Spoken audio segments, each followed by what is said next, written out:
If you're replacing light fixtures in your RV, I'm going to give you a couple tips and a few pieces of information. Some things might confuse you about installing 12-volt lighting. First thing you might notice, some 12-volt fixtures you buy are not specifically manufactured for RVs, so you will see a black and a red, which most people are familiar with, being red being the positive and black being the negative or ground. But then you'll get to your RV's wiring and notice that you have white and black. Now black is going to be your positive and white is going to be your negative or ground. And this is done for a reason. On AC wiring or your 120 volt system, the wires are black and white traditionally. So with having a 12 volt system and the 120 volt system, AC and DC, if they were to use black and red, you would commonly confuse the negative or ground on the 12 volt systems with the hot wire or positive wire on the 120 volt AC systems. By utilizing the black and white wiring in the 12 volt system, it makes sure everything is the same throughout the RV.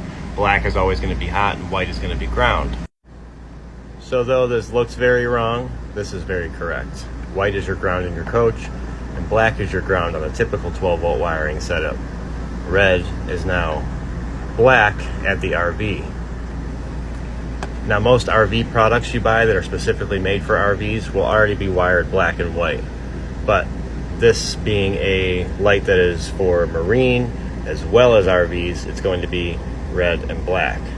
You may also notice the same situation at your battery cables. Some RVs do have white and black battery cables, and then some will still have the red and black. So just pay attention to those things.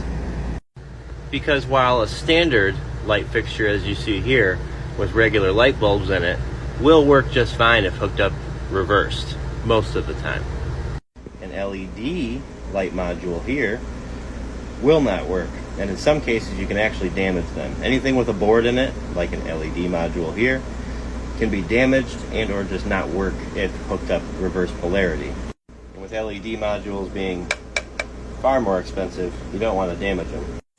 Now that we're all wired up, flip our switch, and we have a working light.